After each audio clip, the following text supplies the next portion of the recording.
وہ کون ہے جس نے پارٹی سیاست میں آتے وقت جنرل حمید گل کے ساتھ یہ تحریر لکھی کہ دونوں میں سے ایک صدر اور ایک جنرل سیکرٹری ہوگا، لیکن گولڈ سمتھ سے ملاقات کے بعد واپس آ کر جنرل حمید گل کو دھوکہ دیا؟ باقی ساتھیوں سے کہا کہ پارٹی کا اعلان ایسے وقت میں کریں گے جب جنرل حمید گل مرحوم ملک میں موجود نہ ہو، اور پھر ایسا ہی کیا۔ وہ کون ہے جس کے بارے میں مولانا فضل الرحمان اور سید خورشید شاہ گواہی دیتے ہیں کہ بے نظیر بھٹو سے جارج بش سینئر نے کہا تھا کہ ہمارے بندے کا خیال رکھنا؟ وہ کون ہے جس نے شارٹ کٹ راستے سے اقتدار میں آنے کے لیے جنرل پرویز مشرف کے مارشل لاء کو ویلکم کیا اور پھر ان کی خوشنودی کے لیے وار آن ٹیرر میں امریکہ کا ساتھ دینے کی پالیسی کو سپورٹ کیا؟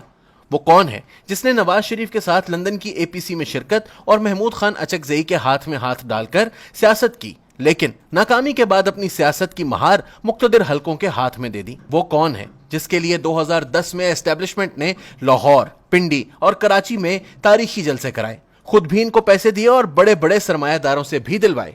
وہ کون ہے جس نے جنرل پرویز مشرف کے خلاف مقدمے سے ناراض ہونے والے ایک خفیہ ادارے کے سربراہ کے ایما پر طاہر القادری اور چودھری برادران کے ساتھ لندن پلان بنایا اور اس پلان کے تحت اسلام آباد میں دھرنے دے کر چین کے صدر کے دورہ پاکستان میں رکاوٹ ڈالی؟ وہ کون ہے جس نے اپنے دھرنوں کے دوران سول نافرمانی کا اعلان کیا، بجلی کے بل جلائے، پی ٹی وی اور پارلیمنٹ پر حملے کرائے، لیکن ناکامی کے بعد پھر سے اسی پارلیمنٹ میں چلا گیا؟ وہ کون ہے جو پہلے چیئرمین نیب جاوید اقبال کو برے الفاظ سے یاد کرتا رہا، لیکن جب نیب ان کی پارٹی میں لوگوں کو شامل کروانے کے لیے استعمال ہونے لگا تو وہ اسی چیئرمین اور نیب کی تعریفیں کرنے لگا؟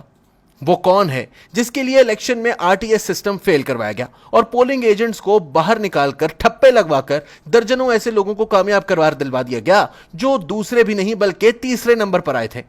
وہ کون ہے جو حکومت میں آنے سے قبل آزاد میڈیا کا بڑا مداح تھا، لیکن اقتدار ملتے ہی آزاد میڈیا کا دشمن بن گیا اور پیکا ترمیمی آرڈیننس جیسے ڈریکونین قوانین بنائے؟ وہ کون ہے جس نے مغرب کے ایجنڈے کے تحت اقتدار میں آنے کے بعد چین کے ساتھ تعلقات خراب کیے، سی پیک پر عملاً کام روک دیا اور اپنے وزراء سے سی پیک کے خلاف بیانات دلوائے؟ وہ کون ہے جس نے باری باری سعودی عرب، ترکی، ایران اور ملیشیا کو ناراض کیا، ملکی معیشت کی مہار آئی ایم ایف کے حوالے کی؟ وہ کون ہے جس نے ڈونلڈ ٹرمپ سے ملاقات کے بعد بھنگڑے ڈالے، ملک واپس آ کر جشن منایا اور ایسا ماحول بنایا گویا امریکہ اور پاکستان ہر معاملے پر یک زبان ہو گئے ہیں، جس کی وجہ سے چین ناراض اور روس بددل ہوا، لیکن پھر آخر میں روس جا کر یورپ کو ناراض کیا؟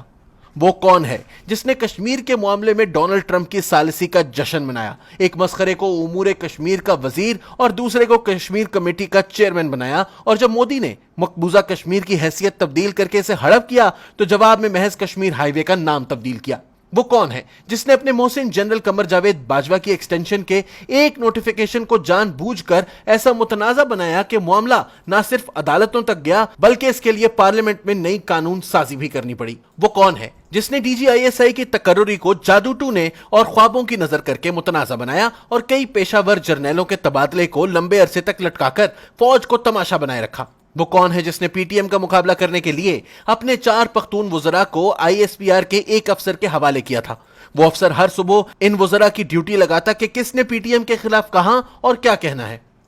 وہ کون ہے جو خوابوں کی بنیاد پر اہم قومی اور اسٹریٹجک فیصلے کرتا رہا اور جس نے پنجاب کو فرح خان کے کہنے پر بزدار اور پختونخوا کو مراد سعید کے کہنے پر بزدار پلس کے حوالے کیا؟ وہ کون ہے جس نے اقتدار میں آنے کے بعد پاکستانی سیاست میں انتقام، گالی اور بدزبانی کے کلچر کو فروغ دیا؟